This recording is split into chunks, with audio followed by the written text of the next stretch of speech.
athletic ability, this exciting of a frame and of potential. Of course, I know we saw a couple of them last year. Tristan Wirfs, Mekhi Becton, they're pretty good, but Penei Sewell, he's thrilling, and he would make sense for the Dolphins at 6. Now, Dolphins fans are yelling at me right now. I can hear them coming through the screen.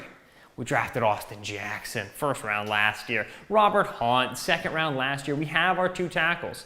But Robert Hunt was a pick out of Louisiana Lafayette who was expected to move into guard at the NFL level. And when the Dolphins drafted him, they talked through that possibility, and internally, that team views Robert Hunt as a guard. He had to play right tackle with some injuries last year, and he acquitted himself well enough that you don't have to take Penei Sewell here if you don't want to. But with that said, Sewell is worthy of this pick, and he would allow Robert Hunt to kick inside the guard, a position vacated. Starter Eric Flowers was traded away just a couple days ago to the Washington football team, so it does feel like, they've got a little bit of room there for that left guard spot. Hunt's a left guard, Penei Sewell's a right tackle. I'd like to see it. I wonder what the scouting team would like to see it as well. And so Kyle and the boys, who do we think the pick is at 6? Catch.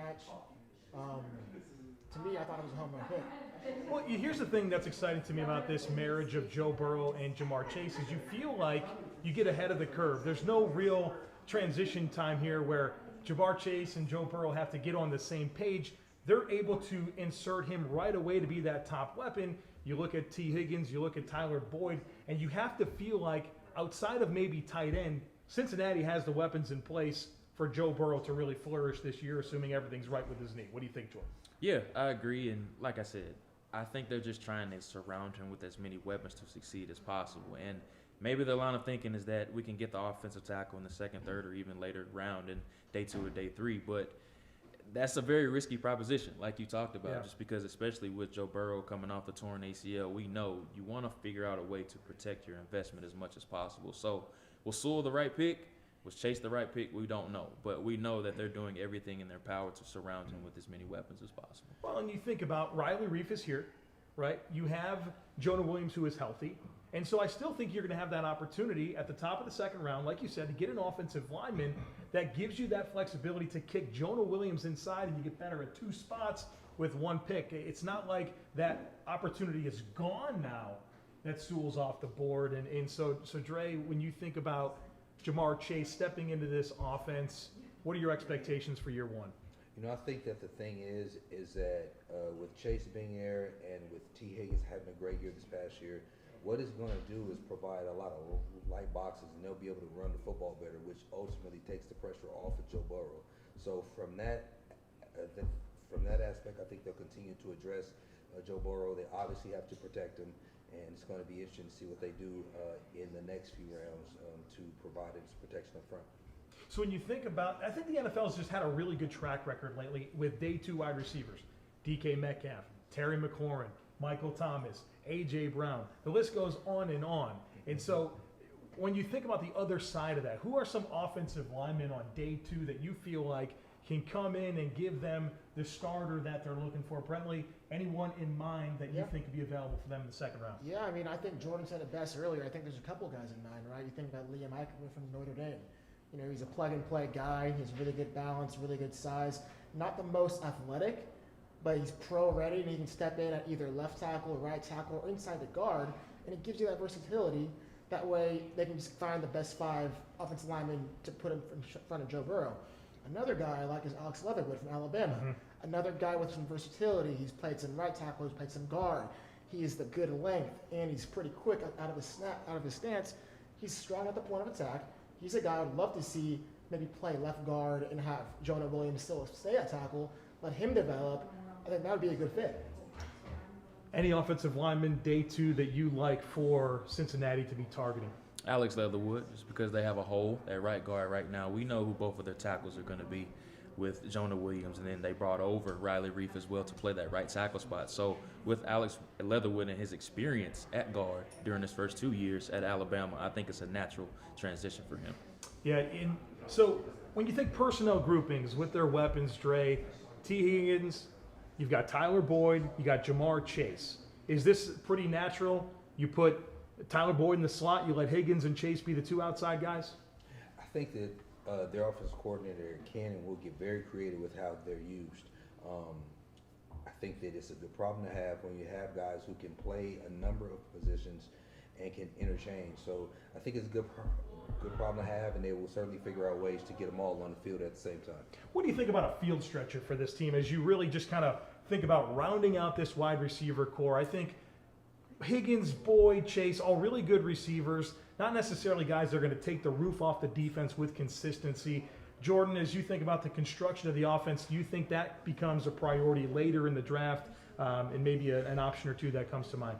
Well, I think you have to consider the guy that's under center as well, Jared Goff. We know he's a bit of a mixed bag, a guy that really likes to attack the short to intermediate areas, a more of an accurate guy that is a little bit more reluctant to go down the field. So I think a field stretcher probably isn't the most needy part, but they definitely do need some guys in the wide receiver room, especially when you lose a Kenny Golladay, you lose a Marvin Jones, and they've lost so many weapons. They're hoping T.J. Hockenson can take the next step in his development, but the wide receiver room is so bad right now. Yeah. Rashad Perryman, and they're Detroit, playing with so many different guys right now. So Rashad Perryman is probably that guy that they envision being that root stretcher right now. So now you need that bona fide wide receiver 1 or even wide receiver 2 right now too. Cincinnati, when you think tight end, C.J. Uzoma, they invested a fairly high pick in Drew Sample recently. Do you think there's a ceiling there? Do you think this is something they prioritize? I mean, Thaddeus Moss is now in the mix. I don't think he changes the dynamics of the tight end room as the Cincinnati Bengals look to solidify the weapons. Obviously, receiver looks pretty set. Running back is set. And then Thaddeus Moss. Well, folks, we've got another pick. The Miami Dolphins have made a selection, and it's Alabama wide receiver Jaylen Waddle, the speedster. Folks, I'll tell you what, as a Buffalo Bills fan, welcoming Jaylen Waddle into the division, I'm a little nervous because that guy can make some plays at all levels of the field, including the return game. Jordan, your thoughts on how Waddle sets himself up in this Miami offense and complements Tua Tagovailoa? Special. And we know with Tua, he needs guys that are ultimate separators. That's what he was used to at Alabama with all the RPO throws. And he's not a guy that really is a throw-up, what I like to call faith throws. Yeah. He's not a guy that's really going to test those tight windows or be reluctant to throw up those 50-50 balls. Yep. So what do you want to do? You want to get a player that creates those big open windows and creates easy separation. I think Waddle's a very underrated route runner, and he's not the players like we've seen in years past, Henry Ruggs, Ted Ginn Jr. going all the way back to those days of where he's just that field stretcher. Man nightmares with Ted Ginn. The field stretcher. I think he's very underrated as far as a short to intermediate route runner as well. And then you always want that game-breaking type of guy at any moment that makes you hold your breath. And that also goes into him and Tua have the former Rappaport with them at Alabama as well. So they have that natural chemistry of what he likes to do, what his strengths and then what his weaknesses are as well. So this isn't a foreign situation that Tua is stepping into of where he has to develop timing with a new target. He knows what Waddle brings to the table immediately. And then you factor in the return game as well, which is something that Waddle brings to the forefront. So Jamar Chase is reunited with Joe Burrow. Jaylen Waddle gets reunited with Tua Tagovailoa.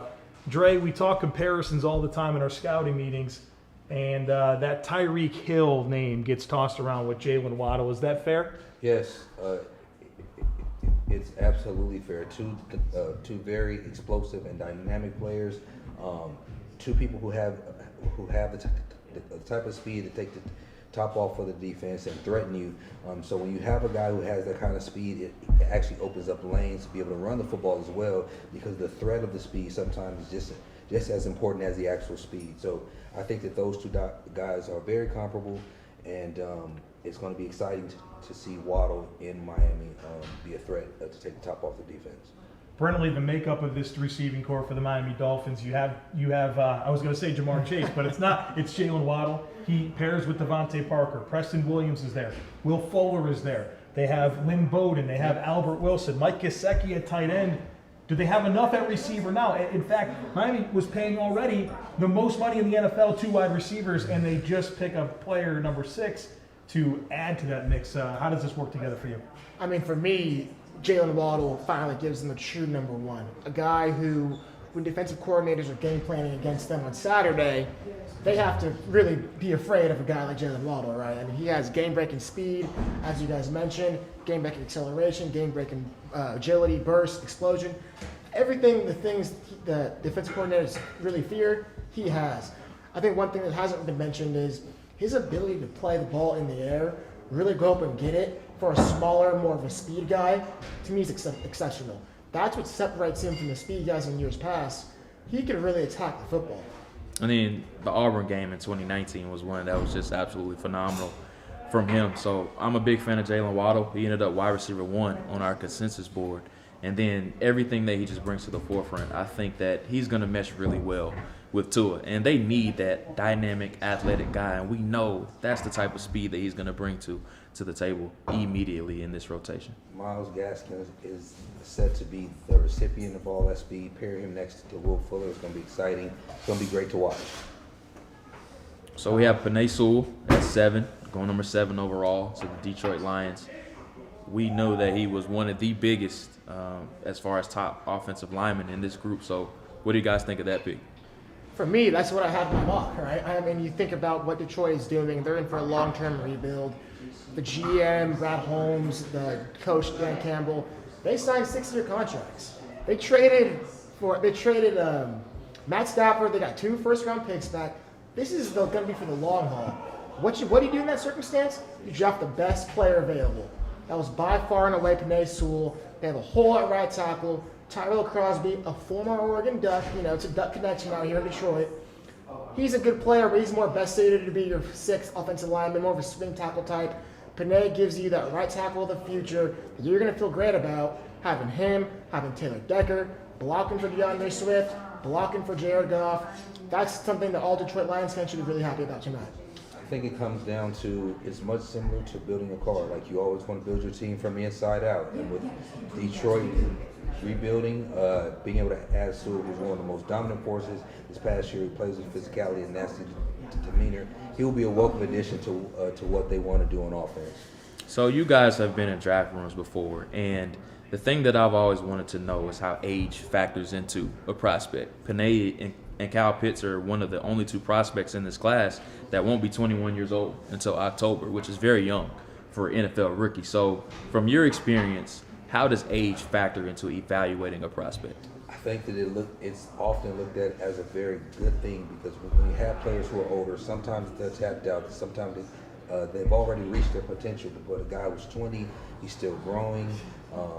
There's a ton of upside there, so I think it's looked at favorably in the eyes of evaluators.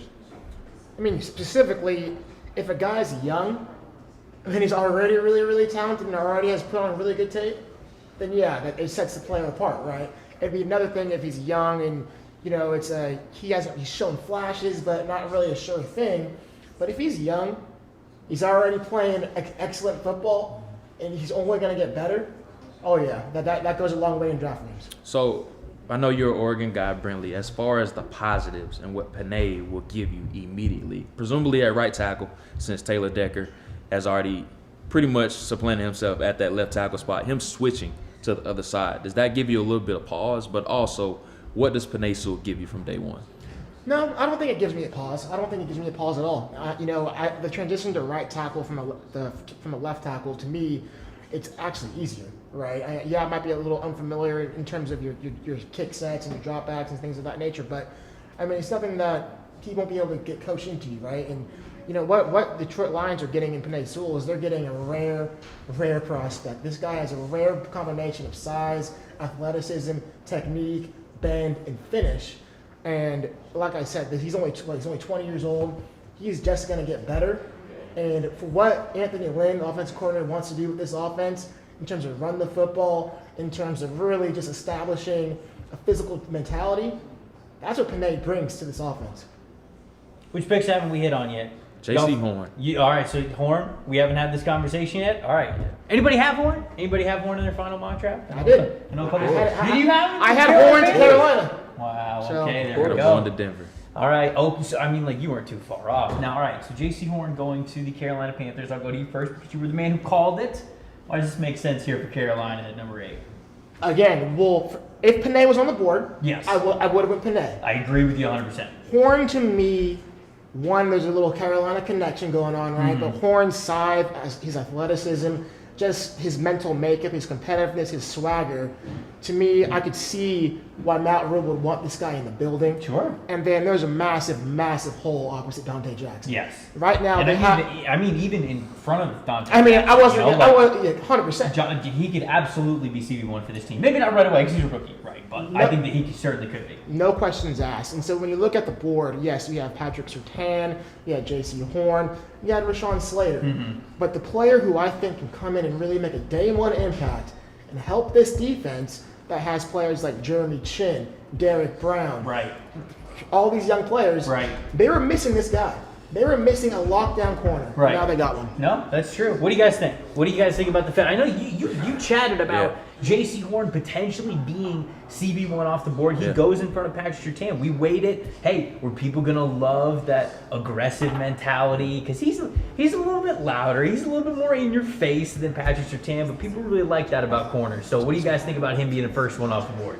He's one of my favorite players in the entire draft. He's Not just fun, at man. the position, just because one of the hardest positions to translate to in the NFL besides quarterback is cornerback to me, just because you're moving backwards while some of the best athletes in the world are moving directly at you forward as fast as they can. But I think what helps younger players is confidence. I think that's half the battle at corner.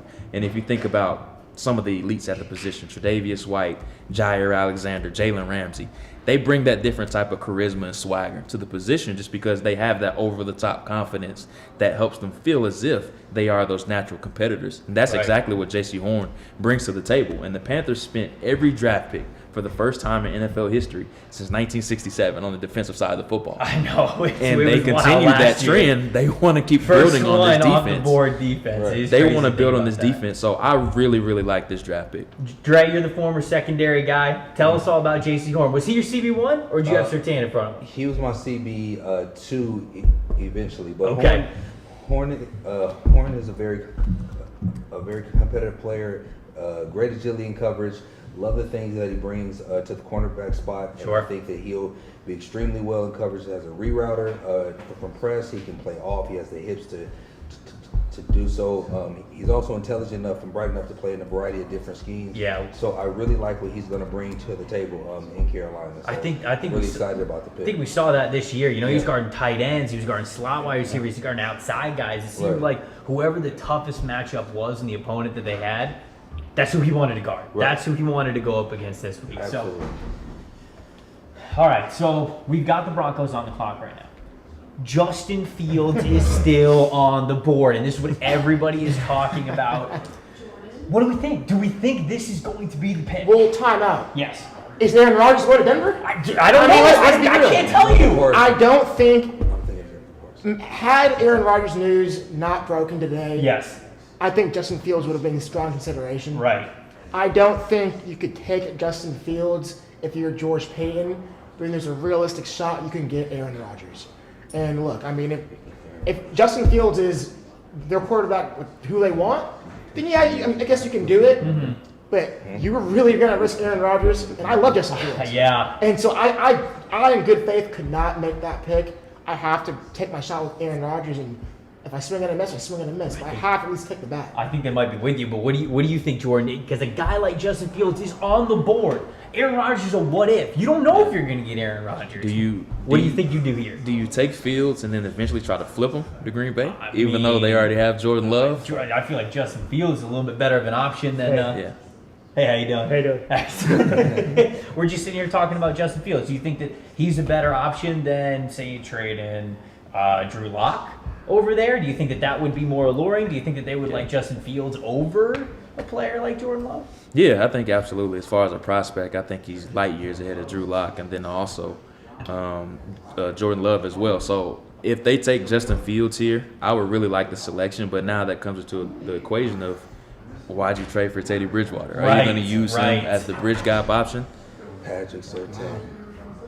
We know it now. We Yeah. know the pick. It I just got makes the pick sense. in my ear, and Wow. it is cornerback Patrick makes Surtain. sense. So you had J.C. sense. Horn Yeah. as CB1 going off the board here, and with J.C. Horn no longer there, they stick with cornerback. They don't go offensive line, and they go with Patrick Surtain here. That you said makes sense. I mean, this Absolutely. got to be the pick for you. This probably lines up pretty well, huh? Yeah, so they signed Ronald Darby to a 3-year deal, but after that, you only have Kyle Fuller on a Right, 1-year deal. right, so right. you don't the long-term future and the outlook at corner we don't know who's going to be that guy opposite of Ronald Darby. We know what Kyle Fuller is capable of, but he's on that one-year deal, and he's probably going to look to cash in elsewhere. And then you create a great insurance policy. But whenever you take a player in the top 10, he's going to be on the football field. And we know how well Vic Fangio values these corners. So he fits in really well with the Vic Fangio scheme. I mean, he's got to be excited to go play in Absolutely. Fangio defense. Dre, is this your CB1? You said Horn is your CB2. Is this guy your CB1? This was not my CB1. Oh!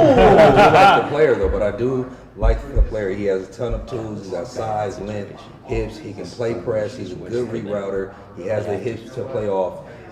I think he's going to be a great fit in Vic Fangio's scheme and what he wants to do. Yeah. Jordan has said that he's a clean prospect, and I love him. I love the bloodlines. I think he's going to make major noise in Denver, especially if they continue with the pass rush that they have. It's going to help them grow leaps and bounds. So I like the pick for them. I think that this makes a lot of sense, even if he's not your CB1. All right, so I'll bring it over to you guys. What do you think about the Patrick Surtain matchup here with Denver? Well, I think one of the things that we had heard in the pre-draft was that Denver liked J.C. Horn a fair amount, and obviously you looked and heard of all the teams that were rumored to be interested in trading up, whether it was Philadelphia or New Orleans, and like J.C. Horn was always kind of that guy that had prompted their interest. So Denver sitting right behind the selection of J.C. Horn. Right. I think it's interesting that they ultimately decided to go with Surtain as compared to some of the other options on the board. I think this really drives home the point of emphasis of Vic Fangio, his style of play. His identity as a longtime defensive coordinator and one of the better defensive play callers in the NFL, getting an extremely intelligent, cerebral, quote-unquote safe, which I hate that word for a prospect, but at the same time, coming out of that Alabama system, you know he's going to be able to handle anything that you throw his way. Yeah. No, I think that, Brentley, if you wanted to say some things about Patrick Surtain, you can, but I keep thinking now we're at the edge of the top 10. We're at pick number 10 here. We still got two quarterbacks on the board. We were told for so long, oh, they're going to be gone. People are going to be trading up. There's going to be lines for people trying to just go up and get these quarterbacks, and here we are. Justin Fields and Mac Jones. We don't think that Dallas is going to take a quarterback, so these guys might be falling out of the top 10 here. That's the thing. Dallas has to be like, oh, man, we're not going to get either of those top two cornerbacks. They thought they were getting these two corners. I mean, we all thought they were getting these two corners. I think that they probably believed they were guaguaranteed. At least one at least. And So do they pivot to Penei Sewell? Do they have to? BPA? Penei's lying. he went to the line. Oh, he went to the line. Leah Slater's still on the board, though. You were migrating Right. when that happened. Slater is still on the board, though. So, I mean, this is a prospect where, okay, he's not Penei Sewell, but we've heard some people in the league think that it's an OT1 debate between them. Is this the direction you go? Or if you're Dallas, are you desperately trying to trade back to get yourself into Yes. Caleb To- Farley? to- You're trying to to- do some. To answer your question, yes, we're absolutely trying to get out of this pick. Like you mentioned, you have Fields on the board. You have Mac Jones on the board. The two corners are off the board. However, in order to trade back, you need someone to trade up. Right. And when you look at the teams behind Dallas, it's the Giants, it's the Eagles, it's the Chargers, it's the Vikings. Why would New England want to trade up? And yeah, they're competing against Chicago, but there's two quarterbacks. So if I'm New England, I'm sitting pretty. And so if I'm Dallas and I'm forced to stick and pick, I think Rashawn Slater's the only position you can go. Who do we think's trading up if we got to trade up? Oh, we do have a trade up. It's Philadelphia Wow. Eagles. Philadelphia. The Wow. Eagles just traded with the Cowboys? Wow. Okay, Trade? time out. Wow. Yes. This is one of two things. Quiddy It's either Quiddy Quiddy Pay Quiddy or Micah Parsons. It's one of Gotta those be two Pay. players. And whoever the Eagles thought the Giants were going to take at 11, that's who is being picked here. Oh, my Lord. Chaos. It's probably Parsons, though. Probably. Jordan saying Pay, Dre saying Parsons. I say Pay. I say I Edgar mock had first. Parsons. Listen, saying Parsons. man. You're the tiebreaker. Wait, you had Parsons to the Eagles? No, to the Giants. That's why. Oh, The okay. Eagles jumped Yeah, first. I had I Parsons. personally, I'm rooting that it's Devonta Smith. No. I want Devonta Smith. And I want Devonta I Smith. think that this makes the most sense. Like, Devontae Smith would make the most sense, but I don't think the Eagles are going to do it. It's got to be Quiddy Pay. Howie Roseman loves edge defender. Oh, my Brandon Graham is Lord. aging. Josh Sweat They and need Derek this for Barnett sure. are expiring contracts. This is Howie being Howie. Oh. And listen, so we got the terms of the trade here. It's a swap of first round picks, 10 in is it 12 or 13? Okay. 12.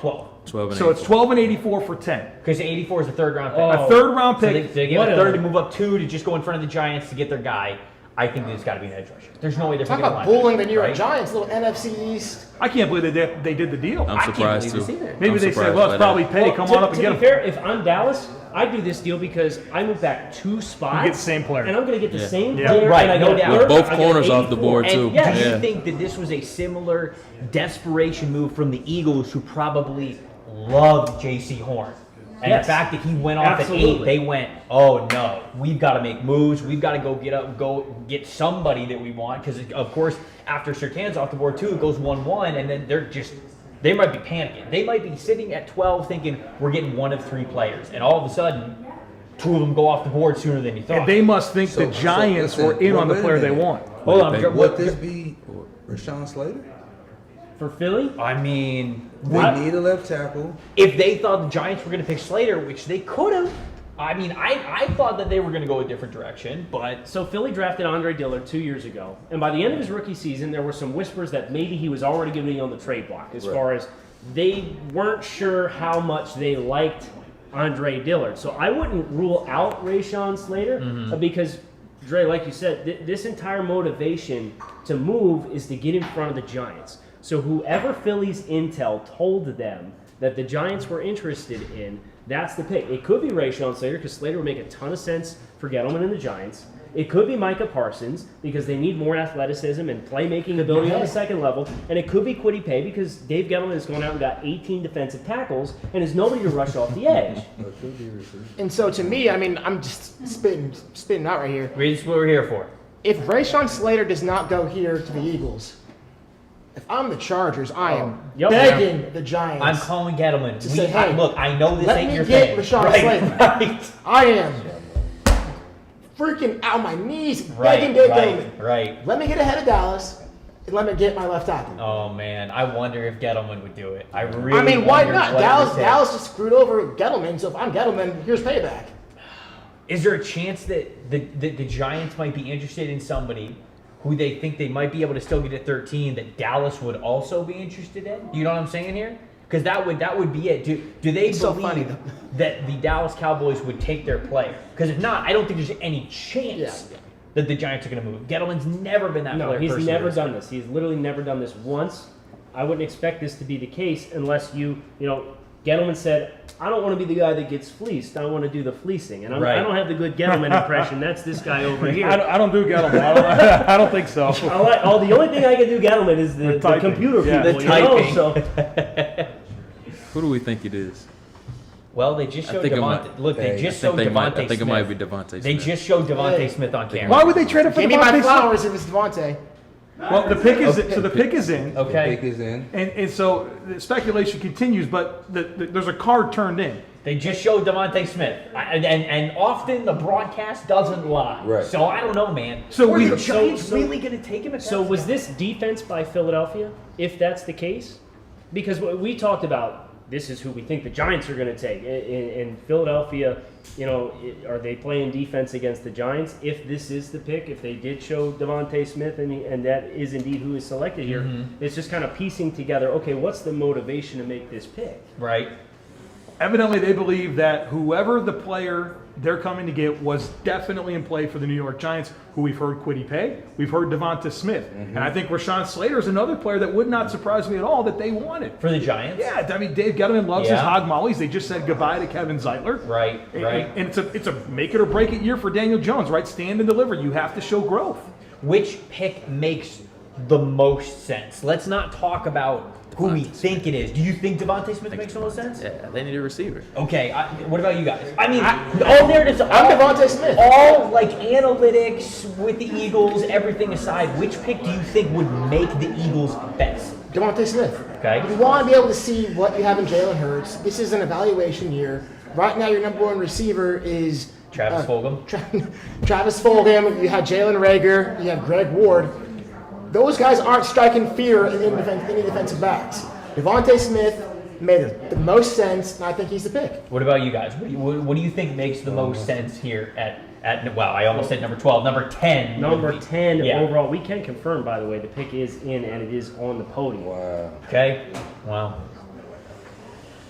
Wide receiver Devonta I told you, the Smith. broadcast doesn't lie. When they broadcast show does the not little, lie. hey, get this guy on the camera, see what he's thinking beforehand.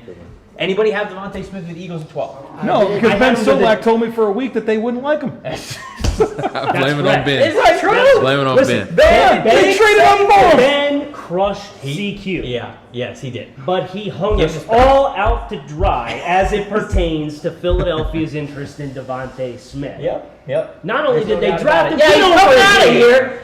You Not only fooled did us. they draft him, they traded up to get him. You deceived us. Why are you trading up? It's a division Ben, rival. I'm at least on your podcast. If you want to lie to them, Podcast fine. partners. Tell me. Text me. Let's hear about Devonta Smith. Come on, tell us about the pick. He's an incredibly talented wide receiver, and the exciting thing about Devontae for the Eagles particularly is that they have no established wide receiver talent, right? Like Jalen Reagor, first round pick last year, has yet to establish himself in a role. JJ Whiteside, third year, second round pick, yet to establish himself in a role. Travis Fulgham was benched by the old Sorry, coaching boys. staff. I gotta break in. Yes. The Chicago Bears are officially trading up for Whoa!